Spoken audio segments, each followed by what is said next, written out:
Hey, I'm Taylor Vogel, owner and lead organizer of Sort Organization Services, and this is Organized You.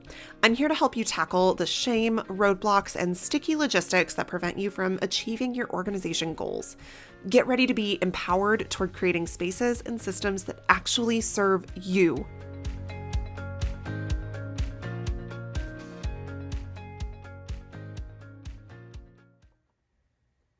Hey, it's December 31st, 2021, and in today's episode, we're going to talk about 5 organizing goals to consider for 2022.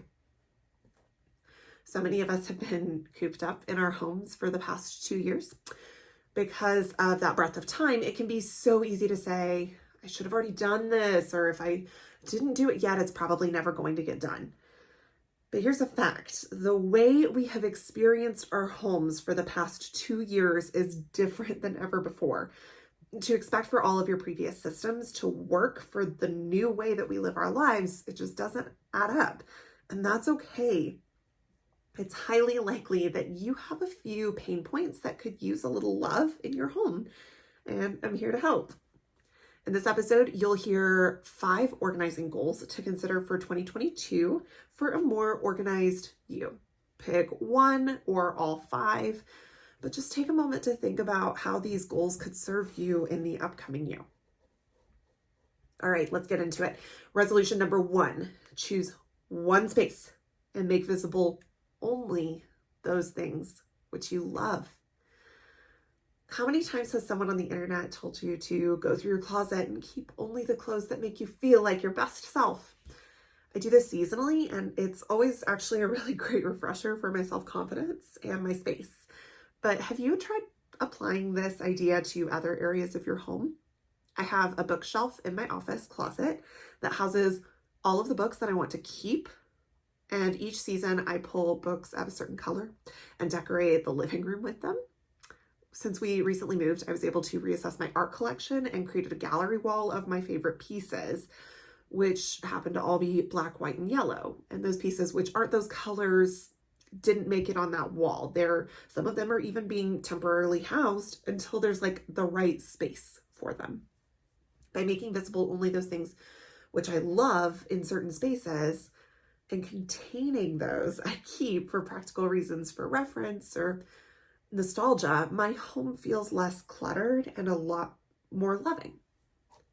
Resolution number 2, organize your papers so you can find the documents you need. Listen, I've moved over 10 times in my adult life. That's a lot. One move I made in my early 20s that legally and logistically has saved me many times is that I have a paper filing system for significant documents.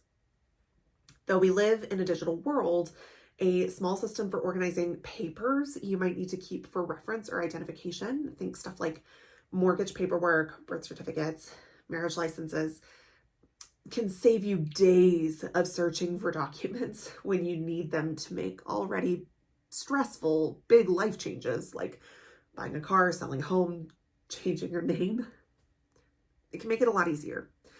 Whether you keep those items in a plastic filing tote or in a binder or a fireproof safe, which is where I keep mine, a simple paper filing system can save you so much stress down the line. Resolution number 3, decide once where your donations will go when they leave your home. One of the top barriers to my clients' happiness with their home, just getting rid of things quickly and efficiently. So many of my clients have previously decluttered their homes only to end up with 3 to 10 piles of things going to that many places. Many were unsure if their items were even wanted before determining their location, like to a friend's children, to a neighbor's dog, to a shelter that wasn't even taking donations when I called them.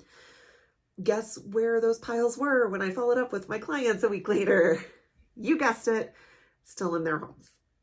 By deciding once where each category of stuff will go before you start decluttering and then verifying via phone that it's actually needed there, you have eliminated the piles and waiting problem that keeps many from their dream spaces.